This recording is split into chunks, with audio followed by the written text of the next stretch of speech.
The academy was booming, Lizzy's story had gone international, and baby Nathan was growing fast. He was now 5 months old, with bright eyes and a smile that melted even the hardest hearts. Lizzy had settled into a beautiful rhythm, balancing motherhood, business, and marriage. But one afternoon, an unexpected visitor came knocking on the door of Lizzy's Touch Academy. Amy was the first to notice the woman standing at the gate. She wore a long scarf over her head, her dress faded but neat.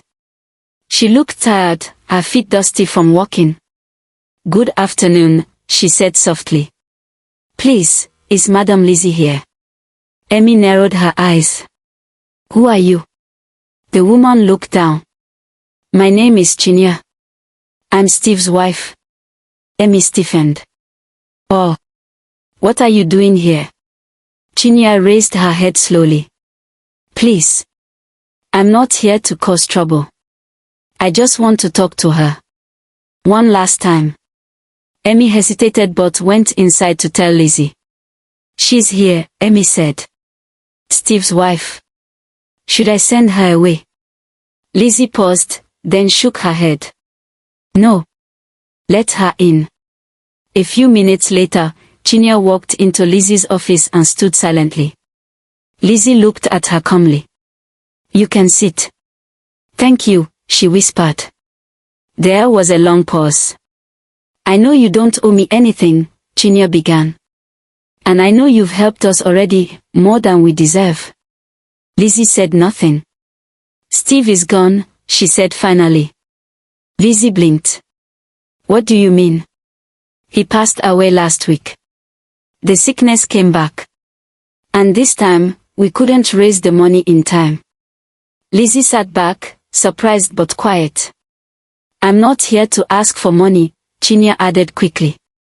"I just came to say thank you. Even though he hurt you, you still helped us when no one else would."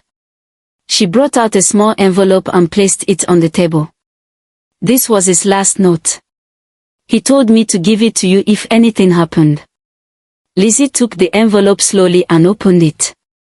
The handwriting was shaky and weak. "Lizzy, I know my apology can never fix what I broke. But I want to say thank you for showing me kindness, even when I didn't deserve it.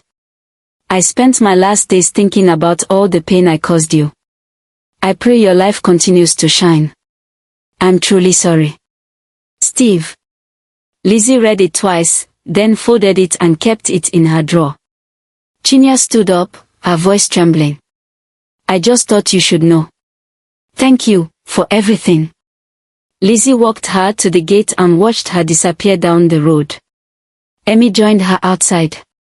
"So, he's gone?" Lizzy nodded. "Yes." Amy folded her arms. "How do you feel?" "I don't know," Lizzy replied. "Sad for the life he wasted. But also, grateful for the life I built." That night, Lizzy sat with Desmond and told him everything. He listened without interrupting. When she was done, he asked, "Do you want to talk more about it?" Lizzy looked at baby Nathan sleeping beside them. "No. I'm ready to leave the past behind completely." The next day, Lizzy opened a new file in her academy's project folder, the Second Chance Fund. It was an idea that had been in her heart for some time, a scholarship fund for women who had been abandoned, widowed, or left with nothing. She knew too many stories like hers, and she wanted to give them hope. Within 2 weeks, she launched the project publicly. She started with 5 women from nearby villages. They were enrolled in her tailoring school, given monthly stipends, and trained with care. One of them, a woman named Comfort, shared her story during orientation. "My husband left me when I got pregnant with our 3rd child. I was selling firewood to survive. I never thought I'd see a classroom again. But Madam Lizzy gave me hope." The applause was long and loud. Lizzy stood and smiled. "You are not alone anymore. We are going to walk this journey with you." She turned to Amy later and said, This is how I close the chapter on Steve. Not with pain, but with purpose." Amy hugged her. You've turned pain into power, Lizzy. I'm proud of you. And as the academy continued to grow, and the women under her care found their voices again, Lizzy finally felt complete. She hadn't just survived heartbreak. She had rebuilt from it. And now, she was helping others do the same.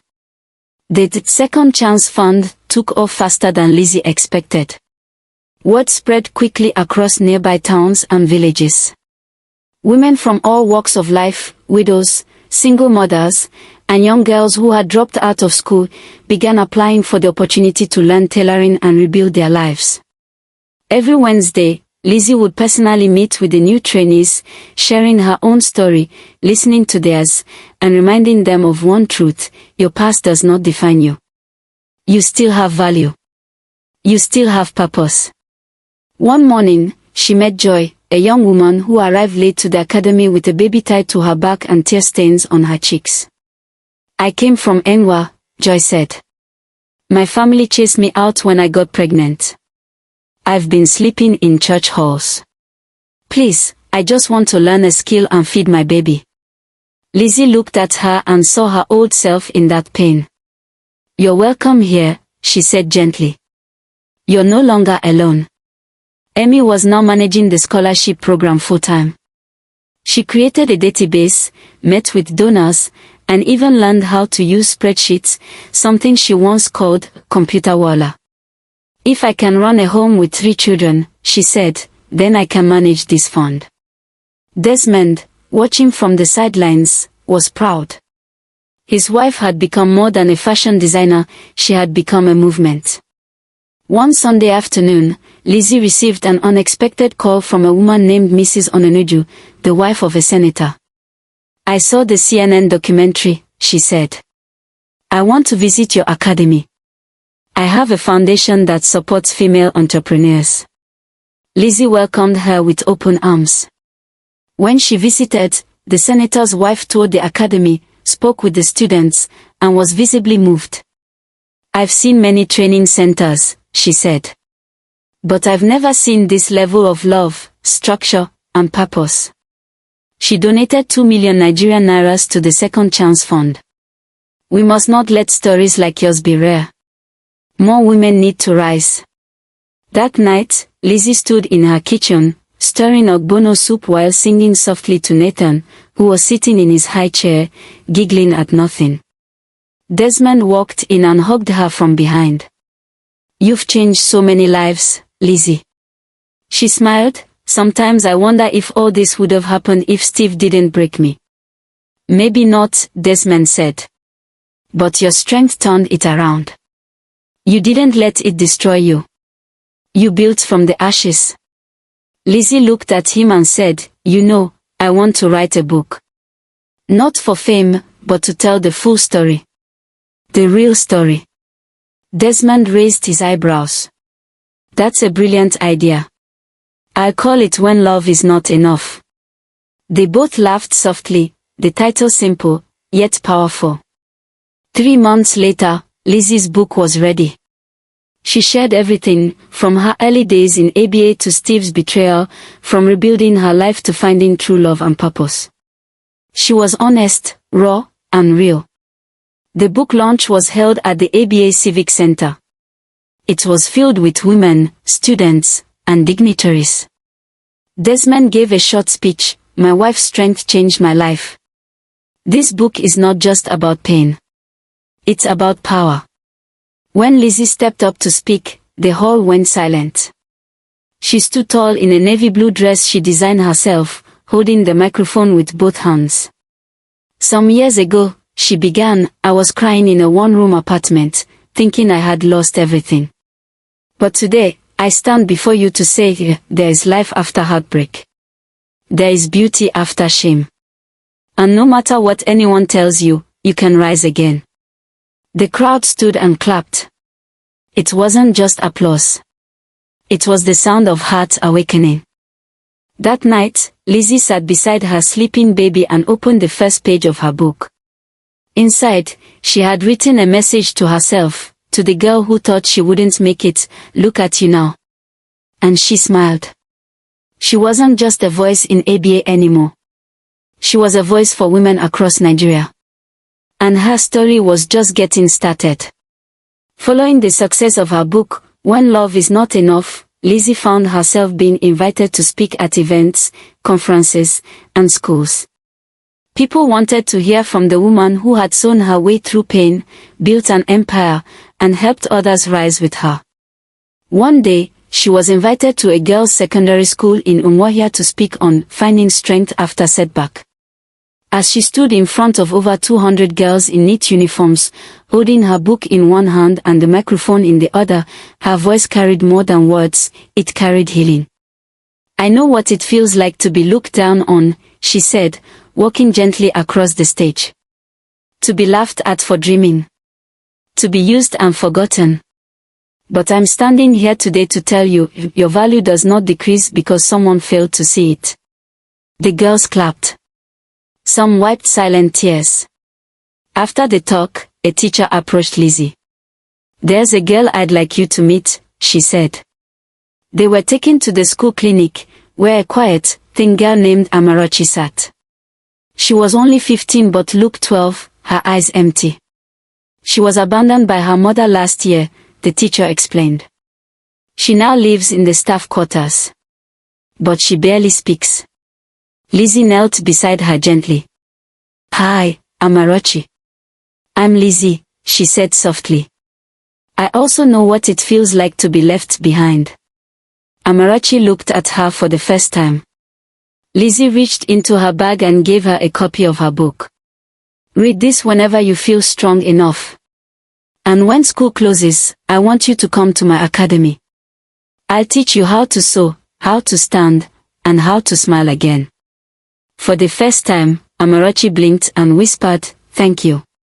As they drove back to ABA, Lizzy told Desmond about the encounter. "There are many Amarachis out there," she said. "They just need someone to believe in them." Desmond held her hand. "And you're becoming that someone for so many." Meanwhile, baby Nathan was growing fast. He had just turned 9 months old and was now crawling all over the house, pulling down pillows, chewing on remote controls, and laughing loudly whenever Desmond made funny faces.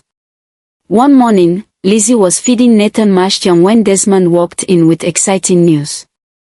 "The documentary CNN did about you. It's won an award for Best Human Story across Africa." Lizzy gasped. "What? Seriously?" "Yes," he said. "They're sending a team back next month to do a follow-up." "I can't believe it," Lizzy whispered. "Me? Just a simple tailor from ABA." "No," Desmond said, kissing her forehead. "You are a voice for the forgotten." The award brought more attention. One of Nigeria's top universities invited Lizzy to receive an honorary award in entrepreneurship.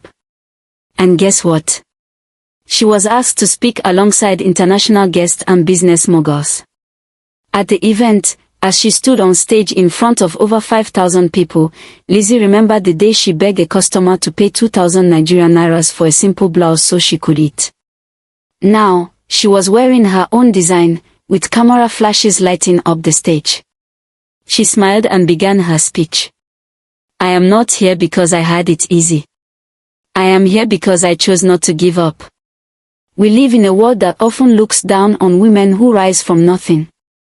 But I am here to say, your beginning does not control your ending." She spoke for 50 minutes. When she finished, the entire hall gave her a standing ovation. A young man walked up to her after the speech. "Madam Lizzy," he said shyly, "I used to laugh at my sister for learning tailoring.